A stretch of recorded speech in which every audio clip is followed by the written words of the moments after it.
Assalamualaikum warahmatullahi wabarakatuh. Kita lanjutkan materi psikometri. Ada beberapa materi yang perlu disampaikan di pertemuan ini. Yang pertama terkait dengan blueprint. Kita perlu pahami dalam membuat blueprint kita harus mempertimbangkan beberapa pertimbangan. Ya, uraian yang memuat aspek ataupun dimensi berlaku dan indikator masing-masing aspek disajikan dalam bentuk tabel blueprint. Mungkin Anda semuanya sudah familiar di mata kuliah Matpen kemarin membuat blueprint, namun hanya membuat blueprint tapi tidak mengetahui dasar dari pembuatan blueprint yang direncanakan untuk membuat alat ukur. Nah, saat ini kita akan membahas bagaimana mempertimbangkan persentase dan jumlah butir dan dimasukkan dalam sebuah blueprint. Aspek maupun dimensi tidak hanya disebutkan namanya dan indikatornya saja, namun dilengkapi dengan pembobotan atau angka-angka bobot masing-masing dan dinyatakan dalam bentuk persentase. Jadi setiap aspek dalam variabel itu dipertimbangkan pembobotannya. Jadi tidak serta-merta kita memiliki 3 aspek dalam variabel, misalnya kebahagiaan itu memiliki 3 aspek, ya, kognitif, kemudian lingkungan, dan support dari masyarakat misalnya. Nah, tiga-tiganya ini tidak serta-merta 20 aja lah, tapi ada pertimbangan untuk mengetahui pembobotan dari 3 aspek itu, ya. Nah, kemudian proporsi item dalam sebuah kisi-kisi atau blueprint ini perlu memperhatikan beberapa syarat. Yang pertama, aspek yang membentuk suatu atribut belum tentu mempunyai signifikansi yang sama. Jadi kalau kita punya 3 aspek, itu belum tentu 3 aspek itu sama-sama memberikan signifikansi atau peran pada sebuah variabel. Ya, jadi ini yang perlu diperhatikan oleh mahasiswa, apalagi kalau skripsi nanti dalam membuat alat ukur, ya, aspek-aspek setiap variabel itu tidak sama perannya terhadap variabel. Satu aspek mungkin lebih menentukan dibandingkan aspek yang lain. Ya, misalnya 3 aspek itu mungkin aspek yang pertama itu lebih berperan dibandingkan 2 aspek yang lainnya. Oleh karenanya, aspek yang lebih penting, lebih berperan, harus memiliki proporsi jumlah item yang lebih banyak. Nah, itu secara teori dasarnya. Jadi nggak serta-merta ingin membuat sebuah skala jumlahnya 100 item pernyataan. Nah, dari 100 itu bagaimana pembagian jumlahnya, ya.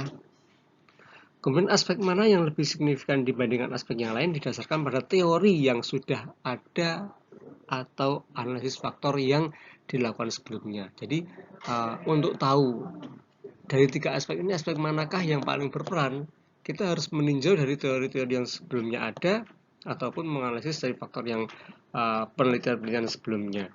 Jadi kita harus tahu dalam misalnya dari 3 aspek itu aspek mana yang memiliki peran yang paling besar sehingga kita bisa menjumlahkan atau memberikan jumlah yang lebih banyak dibandingkan yang lainnya. Perbandingan proporsi bobot aspek sebaiknya didasari oleh teori atau faktor yang dilakukan. Apabila tidak ditemukan, maka pembobotan dapat dilakukan dengan penilaian para ahli. Nah, proporsi jumlah item yang sama juga diberlakukan pada jenis item yang akan ditulis oleh penyusun skala, yaitu pada yang item favorable dan unfavorable. Jadi, yang pertama tadi terkait jumlah item setiap aspek, itu harus diketahui perannya, pembobotannya sesuai dengan teori yang ada. Yang kedua tentang favorable dan unfavorable. Nah,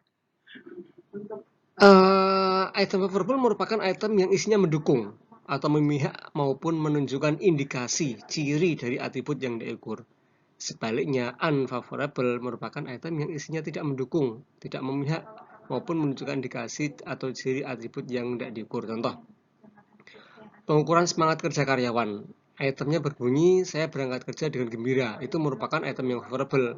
Namun kalau kita memakai pernyataan, dengan imbalan yang saya peroleh sekarang ini, saya merasa tidak perlu untuk bekerja lebih keras lagi atau lebih baik lagi. Itu merupakan item yang unfavorable atau tidak mendukung. Nah, proporsi jumlah item pada item yang favorable dan unfavorable pada saat membuat awal itu diharapkan seimbang.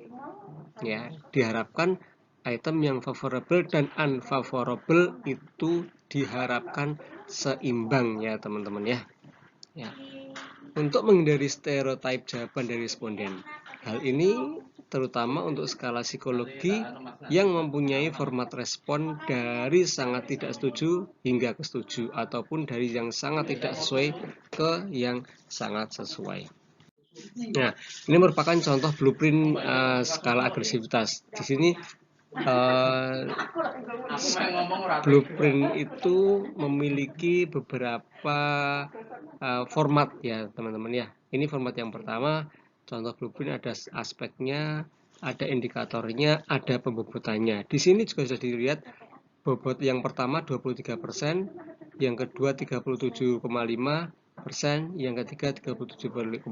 Berarti di sini boleh dikatakan bahwa aspek yang pertama merasa dominan itu memiliki pembobotan yang di bawah yang lainnya. Kemudian ini ada blueprint skala regulasi diri, ada aspek, indikator, dan pembobotan. Kemudian ada konsep diri, ini ada format berikutnya, ada konsep diri, ada item favorable-nya 10, unfavorable-nya 10 dibuat seimbang, jumlahnya sekian. Jadi di sini secara prosentase diimbangkan atau seimbang peran blueprint di sini ya, konsep diri, skala konsep diri ini. Ya. Nah ini blueprint skala regulasi ini yang akan kita pakai nanti. Tugas Anda memakai blueprint yang ini ya. Yang pertama ada aspeknya. Contoh yang pertama regulasi diri ini, aspek yang pertama adalah mampu mengendalikan emosi. Aspek yang kedua dari regulasi diri adalah memiliki inisiatif dalam bekerja. Yang pertama, dari aspek mampu mengendalikan emosi, indikatornya adalah tidak reaktif terhadap stimulus negatif, dapat menahan atau menunda ekspresi emosi, dan lebih mengutamakan logika daripada perasaan. Nah, di sini ada pembobotannya, ada 20%, 10%, 20%. Nah, berarti peran setiap indikator dalam aspek regulasi diri itu tidak sama ya, ada 20%, 10%, 2%. Nah, ini format ini yang Anda akan pakai nanti di pelaksanaan tugas yang dikumpulkan ya. Oke. Mungkin itu dulu dari saya yang blueprint. Kita lanjutkan materi berikutnya. Terima kasih. Wassalamualaikum warahmatullahi wabarakatuh.